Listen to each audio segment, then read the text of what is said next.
시간에는 소요리 강의 97문, 질문은 제가 하고 답은 여러분이 읽고 시작하겠습니다. 97문, 성찬을 바르게 받는 방법은 무엇입니까? 성찬을 바르게 받는 방법은 자신을 살펴 주님의 몸을 분별, 그리스도를 의지하는 믿음이 있는지, 회개하고 사랑하며 새로운 순종하고 있는지 확인하는 것이며, 그렇지 않으면 합당치 않게 참여하여 자신에게 임할 심판을 먹고 마시는 것이 됩니다. 우리는 저번에 96문을 이미 살펴봤어요. 그것은 영적 임재설에 관한 내용을 살펴본 건데요. 오늘은 이제 97문 성찬 참여의 방법에 대해서 살펴봄으로 말미암아 우리가 세례와 성찬에 대한 소요리 문답을 마무리하는 시간을 가지도록 하겠습니다. 여러분, 성찬식을 거행할 때는 이 천주교의 화채설이나 또 루트파의 공제설이나 쯔빙글리파의 이 기념설을 주의해야 되는 거예요. 이런 화채설은 우리가 이미 나눈 말씀을 여러분 좀 상기시키면 천주교의 사제의 기도에 의해서 진짜로 예수님의 살과 피로 바뀐다는 것이고, 공제설은 루트파에서 주로 가르치는 것인데 예수님의 신성과 인성이 하나로 스며들어 변하기 때문에 떡과 포도주 그 옆에 그리고 안에 공간적으로 동시에 존재할 수 있다고 가르치는 것이죠. 여러분, 이 두 주장은 예수님의 인성이 떡과 포도주에 물질적이고 육신적인 방식으로 임재한다는 내용이죠. 여러분, 이런 방식을 성찬이 시행되는 것으로 알면은 떡과 포도주가 신성한 물질이 되는 굉장히 위험한 형태인 것입니다. 여러분, 또 기념설은 성찬식은 단순한 형식으로 특별한 의미가 있는 것이 아니라고 말하는 것이죠. 여러분, 이것도 아니죠. 여러분, 우리가 성찬을 행할 때에 예수님은 그곳에 특별하게 임재하는 거예요. 예수님의 인성이 임재하지 않아요. 예수님의 신성이 임재하는 거예요. 그렇지 않습니까? 우리 예수님은 부활 승천하실 때에 그의 신령한 몸으로 하늘에 오르심으로 말미암아 지금 예수님의 몸이 어디에 계신 거예요? 하늘에 계신 거예요. 그렇지만 그의 신성은 온 땅에 충만하기 때문에 특별히 저와 여러분 안에 거하시고, 뿐만 아니라 성찬식 때 우리 예수님께서 그의 신성이 우리 가운데 임재하신다는 것을 믿고 그 은혜를 우리에게 주시기 위해서 우리 예수님께서는 성찬식을 거행하셨다고 분명하게 말씀하고 있는 이상, 오늘 저와 여러분이 성찬을 소중히 여겨야 되는 이유가 뭐예요? 이곳에 성찬식을 통하여 그의 신성이 임재하심을 인하여 우리는 그분을 만나고 그분과 연합되고 그분과 교제하는 그의 몸을 영적으로 실제로 참으로 먹고 마신다는 사실에 있는 거예요. 오늘 우리가 성찬에 관한 말씀을 마무리하면서 이 부분을 반드시 정리할 수 있을 때 여러분의 평생에 이 성찬이 은혜의 도구가 되는 거예요. 여러분, 성찬식에서 떡과 포도주 가운데 예수님이 실제로 참으로 임재하시는 거예요. 인성이 아니라 예수님의 신성이 임재하심으로 영적으로 그의 몸과 피에 참여하여 우리는 예수님을 먹고 마시는 거예요. 그 결과 예수님의 인성이 성천하신 하늘로 우리의 영혼도 들어 올려져 또한 영적으로 그의 몸과 피에 하나 되고 영적인 양식을 먹고 은혜 안에서 자라게 되는 거예요. 여러분, 이것이 바로 성찬의 영적 임재설입니다. 여러분, 이 부분을 여러분이 주의 말씀을 통하여 반드시 정리하고 또한 그 은혜를 여러분의 평생 가운데 누릴 수 있어야 되는 거예요.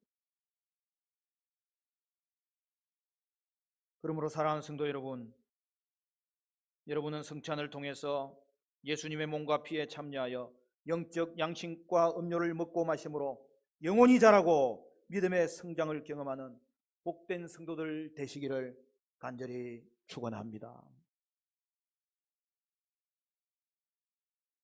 우리가 세례를 살펴봤는데 세례의 의미는 세 가지: 죄 씻음과 젖붙이는 것, 연합과 그리고 고백이죠. 그리고 성찬의 의미는 무엇입니까? 성찬의 의미도 세 가지. 주님이 우리 가운데 임재하시기 때문에 우리는 그리스도와 연합되는 거예요. 그리고 그 연합은 성찬을 통해서는 교제를 나누는 거예요. 그런데 여러분, 주님과의 교제는 또한 성도와의 교제로 이어지잖아요. 그래서 여러분, 성찬에는 친교의 의미가 담겨져 있는 거예요. 따라서 성찬은 연합과 교제와 친교의 의미를 담고 있는 거예요. 한 번 더 정리하면 세례의 의미는 죄 씻음과 연합과 고백이고, 성찬의 의미는 연합과 교제와 친교가 담겨져 있는 거예요. 성찬에 바르게 참여하기 위한 방법에서 중요한 것은 가장 먼저 한 주간 자신을 살피면서 잘 준비해야 된다는 거예요. 우리가 성찬식을 앞두고 한 주 전에 강구할 때 여러분, 그 한 주간은 나를 살피는 주간이 되어야 그것을 통하여서 여러분 성찬에 참여하는 은혜가 배가 되고 하나님 앞에서 주시는 은혜가 한없이 넘쳐나게 되는 거예요. 여러분, 개인적으로도 준비해야 되고요, 교회적으로도 준비해야 되는 거예요. 성찬 참여를 위해서 개인적으로도 분별해야 되고요, 교회적으로도 당회가 성도들을 살펴서 심각한 죄를 범한 자는 성찬에 참여하여 그리스도를 욕되게 하지 않도록, 또한 성도들은 성찬의 의미를 다시 되새기며 참여하도록 지도해야 되고요, 이를 위해서 함께 기도하면서 준비해야 되는 거예요. 그러므로 자신을 살피는 것부터가 성찬 참여입니다. 여러분, 성찬에 참여하는 데는 마법적인 요소가 있는 게 아니죠. 성찬을 바른 방법으로 참여해야 믿음의 성장을 이룰 수 있습니다. 성찬은 마법적인 게 아니라 거룩합니다. 주님을 기념하며 주님께 헌신을 새롭게 다짐하는 거룩한 시간입니다.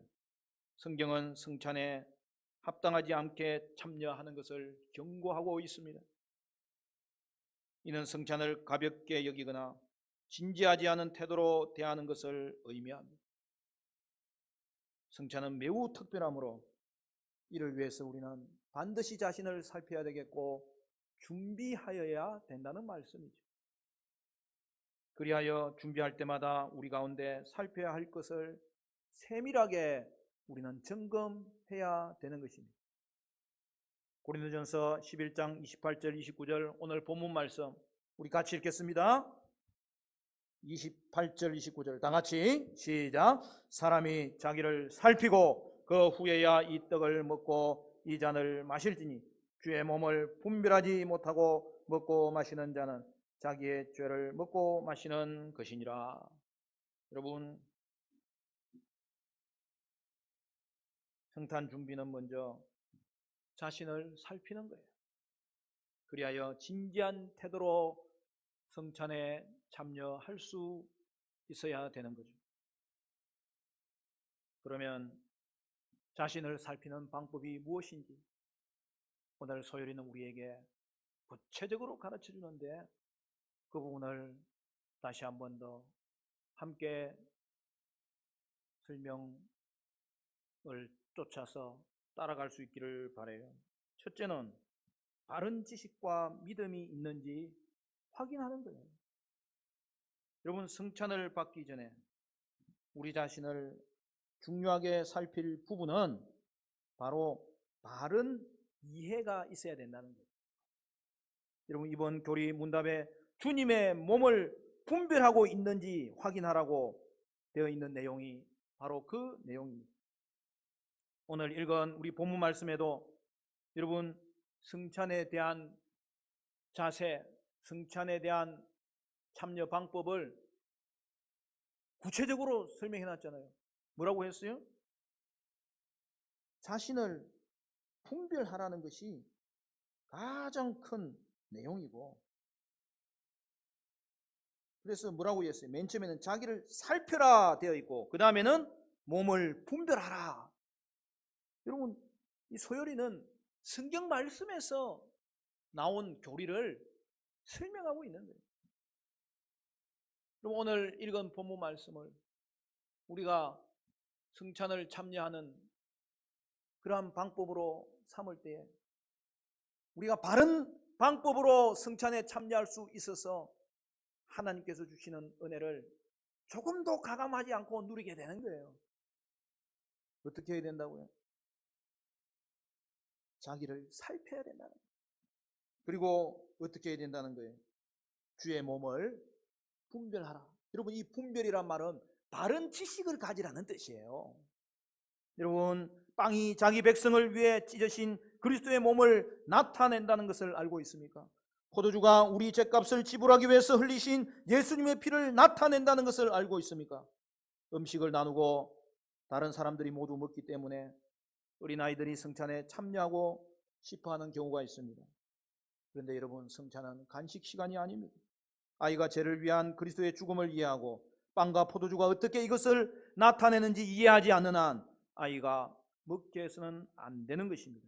주변 사람이 하는 것을 자기도 따라하고 싶어서 성찬에 참여하는 것도 안 됩니다. 일부 어른들은 빵과 포도주 자체가 뭔가 유익하리라고 믿기도 합니다. 그렇지 않습니다. 영적 임재인 거죠. 성찬에 대한 진정한 의미를 이해하지 못한 채 성찬에 참여하지 말라고 경고하고 있는 거예요. 우리 자신의 믿음도 살펴야 합니다. 우리에게 그리스도를 의지하는 믿음이 있습니까?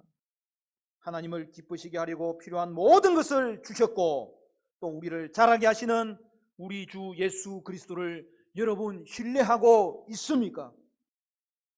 그러므로 성찬에는 하나님의 약속을 믿는 믿음으로 참여해야 되는 것입니다. 고린도후서 13장 5절에 너희는 믿음 안에서 있는가? 너희 자신을 시험하고 너희 자신을 확증하라. 예수 그리스도께서 너희 안에 계신 줄을 너희가 스스로 알지 못하느냐? 그렇지 않으면 너희는 버림받은 자니라. 여러분, 우리가 분별하여 자신을 살핀 이후에 성찬에 참여하는 그 성찬은 우리의 믿음에 대한 고백이 되겠고 동시에 하나님이 보호하시고 예수 안에서 영적 양식과 은혜를 계속하여 베풀어 주신다는 약속으로 열매를 맺는 것입니다. 두 번째, 회개와 사랑이 있는지 확인하라는 거예요. 오늘 소요리는 우리의 회개를 살펴야 한다고 말합니다. 하나님은 구원하시는 모든 사람의 마음에 회개를 주십니다. 죄를 회개하지 않은 사람은 절대 그리스도인이 될 수 없습니다. 죄를 뉘우치고 돌이키지 않는다면 성찬에 참여할 수 없습니다. 하나님이 우리 마음을 변화시키셔서 회개하고 예수를 믿은 후에도 회개는 필요합니다. 우리 마음의 죄는 쉽게 물러가지 않아요. 여전히 하나님께 불순종할 때가 있어요. 매일 죄를 지으면 다시 회개해야 됩니다. 성찬 전에 일상을 돌아보아야 되고 그리하여서 내 삶에 악한 것들과 죄된 태도가 있는지를 살펴보아야 됩니다. 찾아내는 죄마다 우리는 하나님께 고백해야 됩니다. 그리고 하나님의 도우심을 구하며 죄 짓기를 멈추도록 결단해야 됩니다. 여러분, 이것이 성찬을 준비하는 한 주간 동안에 꼭 해야 되는 일이에요. 예레미야가 3장 40절에는 우리가 스스로 우리의 행위를 조사하고 하나님께로 돌아가자. 성찬을 받기 전에 우리의 사랑 또한 살펴야 합니다. 사람은 그대로 내버려 두면 마음에서 하나님을 싫어합니다. 예수님이 사람의 마음을 변화시킬 때에 하나님에 대한 미움을 제거하시고 대신에 하나님에 대한 사랑으로 바꾸십니다. 여러분, 진정한 그리스도인은 하나님을 사랑하고 하나님을 기쁘시게 하고자 하는 거예요. 그리고 성경은 참된 그리스도인으로서 다른 그리스도인들도 사랑한다고 말씀합니다. 하나님과 하나님 백성을 사랑하지 않는 사람은 그리스도인이 아니고 성찬에 참여해서는 안 됩니다. 하나님과 하나님 백성을 위한 새로운 사랑을 받은 후에도 사람들은 여전히 서로를 향해 죄를 짓습니다. 그리스도인들까지 서로 해치고 분노하게 만드는 일이 비일비재합니다. 성찬에 참여하기 전에 우리는 마음에 사랑하지 않는 태도가 있는지 살펴야 한다는 것입니다. 다른 사람에게 마음 상하게 한 일이 있는지 확인해야 됩니다. 그리하여 그런 일이 있다면 성찬에 참여하기 전에 상처 준 사람에게 가서 용서를 구해야 되는 거예요. 누군가에게 상처를 받았다면 성찬을 받기 전에 마음으로 그 사람에 대하여 용서할 수 있어야 되는 거예요. 고린도전서 10장 16절은 이렇게 말합니다. 우리가 축복하는 바 축복의 자는 그리스도의 피에 참여함이 아니며 우리가 떼는 떡은 그리스도의 몸에 참여함이 아니냐. 떡이 하나요 많은 우리가 한 몸이니 이는 우리가 다 한 떡에 참여함이라. 여러분, 우리는 교회 안에 지체 간에 그리스도 안에서 한 몸이 되었음을 확인하고 그것을 위해서 용서를 구하고 용서하면서 이 하나됨을 추구할 때에 우리는 성찬의 준비를 할 수 있게 되는 것이죠. 세 번째, 새로운 순종이 있는지 확인하라는 것입니다. 성찬에 참여하기 전에 우리가 그리스도께 새롭게 순종하고 있는지를 확인하라는 것입니다. 예수님이 구원하시기 전에 우리는 하나님을 거역하는 반역자였습니다. 하나님이 우리에게 요구하시는 것을 행하려 하지 않았습니다. 그러나 예수님이 우리를 구원하시고 우리의 마음을 변화시킬 때에 하나님의 사람의 특징은 하나님께 순종하려는 새로운 바람을 가지게 된다는 거죠. 그리스도인은 하나님의 말씀을 순종하기 위해 하나님의 말씀을 알고자 합니다. 자신이 하나님께 순종하는지 살피지 않는 사람은 그리스도인이 아니고 성찬에 참여할 수 없게 되는 거죠. 이들은 아마 여러분 그리스도인인 것을 다시 한 번 더 점검할 수 있을 때 그 성찬은 하나님의 백성으로 거듭나는 기회가 될 수 있을 것입니다. 물론 하나님의 말씀을 알고 지키려는 참된 그리스도인들도 때로는 넘어집니다.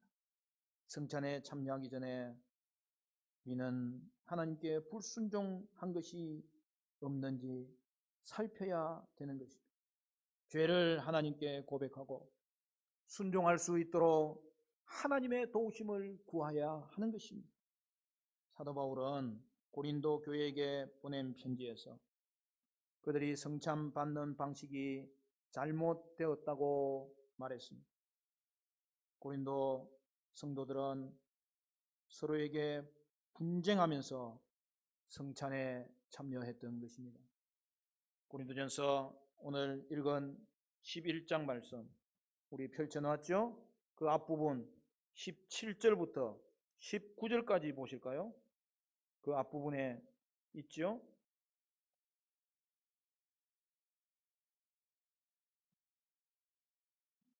우리 17절부터 19절까지 우리 같이 한번 읽도록 하겠습니다. 17절부터 시작. 내가 명하는 이 일에 너희를 칭찬하지 아니하나니 이는 너희의 모임이 유익이 못되고 도리어 해로움이라. 먼저 너희가 교회에 모일 때에 너희 중에 분쟁이 있다함을 듣고 어느 정도 믿거니와 너희 중에 파당이 있어야 너희 중에 옳다 인정함을 받는 자들이 나타나게 되리라. 그런즉 너희가 함께 모여서 주의 만찬을 먹을 수 없으니.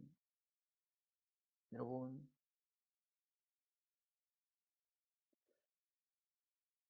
참으로 심각한 내용 아닙니까? 우리 예수님은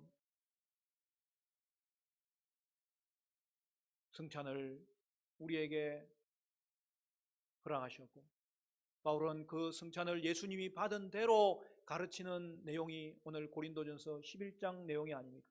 그런데 그 전에 사도 바울은 엄중한 말씀을 하고 있는 거예요. 그게 무엇입니까? 그 교회에 분쟁이 있었다는 거예요. 여러분, 오늘날도 마찬가지입니다. 여러분, 어떤 교회는 서로 분쟁하면서 여러분 파당을 나누어서 싸우는 경우가 일어납니다. 그때에 여러분 너무나도 여러분 두려운 일들이 발생하는데, 그것은 그들이 그렇게 싸우면서도 또한 아무렇지도 않은 것 같이 하나님께 예배한다는 사실이에요. 사랑하는 성도 여러분, 그렇게 분쟁하며 드리는 예배를 하나님이 받으시겠습니까? 고린도 교회 성도들은 생활 방식으로도 죄를 짓고 있었던 것입니다. 그러면서도 성찬에 참여하기 전에 회개하지 않았습니다. 그들은 성찬을 또 하나의 식사인 양 대했습니다. 바울은 고린도 성도들에게 이 부분을 질책하였습니다. 성찬을 잘못 대하는 방식 때문에 하나님의 심판을 받아 병들었거나 죽은 자들이 있다고 말씀하고 있어요. 여러분 읽은 고린도전서 11장 우리 저 뒤쪽에 30절도 같이 읽어볼까요? 30절 다 같이 시작. 그러므로 너희 중에 약한 자와 병든 자가 많고 잠자는 자도 적지 아니하니. 여러분 무슨 말이에요? 하나님의 교회가 서로 분쟁하며 싸우면서 그렇게 참여하는 성찬과 예배로 말미암아 그 가운데 심판받는 자들이 있다고 성경은 분명하게 두렵게 말씀하고 있습니다. 저는 제 입으로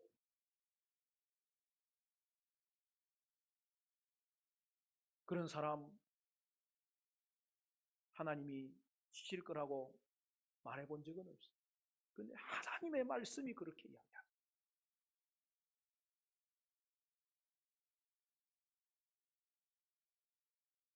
죄송한 말씀이지만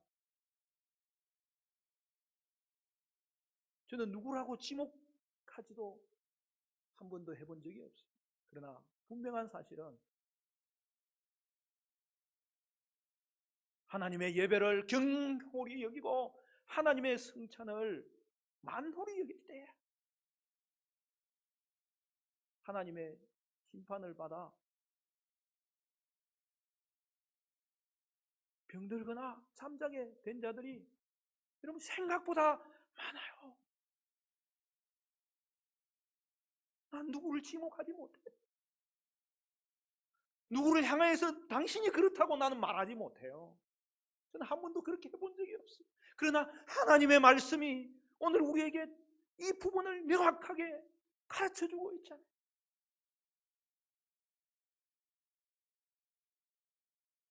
오늘 얼마나 많은 교회들이 분쟁하며 싸우면서도 아무렇지 않게 예배할 때에 하나님이 그 예배를 받으시지 않습니다.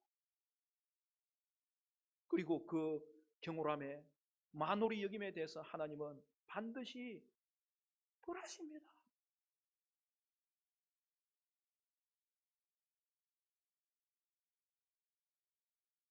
여러분, 의를 위해서 싸워야 돼요. 사탄의 집단과는 싸워야 돼요. 그러나 교회 안의 형제는 사탄의 집단이 아니에요. 물론 미혹을 받을 수 있지만 그럼에도 불구하고, 실수함에도 불구하고, 잘못함에도 불구하고, 여러분,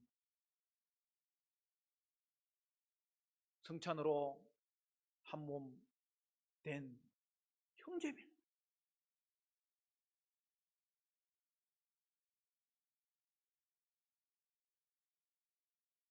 저는 그동안에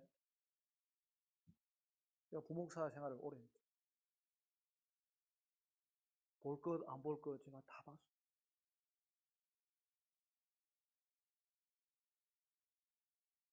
지금 다른 교회 이야기. 제가 모태신앙이잖아요. 모태신앙자들이 뭘 잘 못해요. 왜냐하면 어릴 때부터 볼 것, 안 볼 것 너무 많이 봐가지고. 근데 분명히 아셔야 됩니다. 그렇다고 못하면은 그건 자기 책임입니다. 하나님은 분명히 우리에게 말씀하셨습니다. 오늘 우리가 하나님 사랑하는 마음은 주님께서 성령을 통하여서 역사하셨기 때문에 우리에게 주신 마음인데, 그럼에도 불구하고 우리는 우리의 죄와 싸워야 되는 이 세상의 영적 전투 가운데서 이미 주신 하나님의 마음으로 승리해야지 핑계가 없어요. 그러나 하나님의 교회에 분쟁하며 예배하는 일이 있을 때 하나님은 그 책임을, 형벌을 물으십니다. 사랑하는 성도 여러분, 성찬을 하나님은 매우 진지하게 다루십니다. 그리고 그 가운데 놀라운 은혜를 부어주십니다. 우리는 성찬을 준비하면서 자신을 살필 수 있어서 성찬을 잘 지키고 성찬을 진지하게 대하고 성찬의 은혜를 풍성하게 누릴 수 있어야 되겠습니다. 성찬에 참여하기 위해서 자신을 살펴서 바른 지식과 믿음, 회개와 사랑, 새로운 순종의 마음이 있는지 확인함으로 준비된 마음으로 참여할 때 주께서 우리의 신앙에 얼마나 놀라운 유익을 주시는지 여러분 확인할 수 있는 그런 복된 신앙의 삶이 여러분의 생애 가운데 계속 펼쳐지시기를 바랍니다.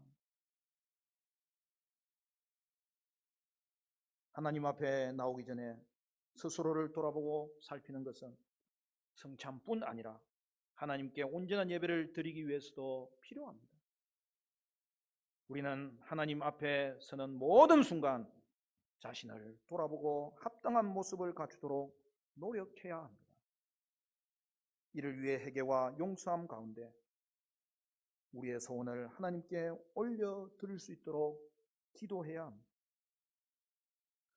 대요리 문답에는 성찬에 참여하기 전의 준비에 대해서 소요리가 설명하는 것과 함께 성찬식을 거행하는 동안에 성찬받는 자에게 요구되는 것, 성찬을 마친 이후에 우리에게 필요한 의무가 무엇인지에 대해서도 세밀하게 가르쳐줘요. 여러분 한번 확인해 보시기를 바라요. 또한 주목되는 문답이 하나 있습니다. 그것은 대요리 문답 172문입니다. 성찬 참여를 위해서 준비를 했음에도 자신의 부족함을 느낄 때에, 여러분 그럴 때에는 과연 성찬에 참여해야 됩니까? 안 해야 됩니까? 여러분 어떻습니까? 여러분 그 부분을 제가 읽어드리겠습니다. 대요리 문답 172문. 자신이 그리스도 안에 있는지 또는 성찬을 받을 합당한 준비가 되었는지 의심하는 사람도 성찬에 참여할 수 있습니까? 답으로 자신이 그리스도 안에 있는지 또는 성찬을 받을 합당한 준비가 되어 있는지 의심하는 사람도 비록 그에게 확신은 없어도 그리스도에 대한 참된 관심을 가지고 있을 수 있습니다. 만약 그가 그런 결핍에 대해서 우려하여 그리스도 안에서 발견되고 악에서 떠나기를 진실하게 원한다면 하나님 보시기에 그는 준비된 사람입니다. 그럴 경우에 약하고 의심하는 그리스도인들을 안심시키기 위해서도 약속들이 주어졌고 성례가 제정된 그 시기에 그는 자신의 믿음 없음을 슬퍼하면서 이러한 의심을 해결하기 위해 노력해야 됩니다. 그렇게 하면서 그는 자신의 믿음을 더욱 강화하기 위해서 성찬에 참여할 수 있으면 반드시 참여해야 합니다. 하나님은 우리가 성찬을 준비하며 우리를 살피시기를 원하시지만 그럼에도 불구하고 부족함을 느끼는 우리에게는 위로를 주시는 거예요. 여러분, 신앙생활은 주와 함께 동행하면 모든 것도 여러분 그분 앞에서 받아들여질 수 있는 거예요. 완전한 사람 말고 부족한 사람도 성찬에 참여할 수 있냐는 것인데 결론은 참여할 수 있고 참여해야만 한다는 거예요. 성찬 참여를 위해서 자신을 살피며 준비했다면 부족한 자신임에도 불구하고 진지하게 성찬에 참여하라는 것입니다. 회개하면서 참여하라는 것이죠. 왜냐하면 성찬을 통해서 그리스도의 몸을 그리스도의 피를 먹고 마심으로 우리에게 허락해 주시는 하나님의 은혜는 놀랍고 크시기 때문입니다. 말씀을 맺겠습니다. 사랑하는 성도 여러분, 여러분은 성찬을 준비하면서 자신을 살핌으로 바른 지식과 믿음, 회개와 사랑, 새로운 순종을 확인하는 가운데 참여할 수 있었습니다. 주님의 몸과 피를 먹고 마심을 통해 주님을 앙마하는 자에게 넉넉히 부어주시는 은혜와 혜택을 누리시는 여러분 되시기를 바라고 또한 이를 위해 더 자주 참석하도록 분발하시는 저와 여러분 될 수 있기를 주님의 이름으로 간절히 축원합니다.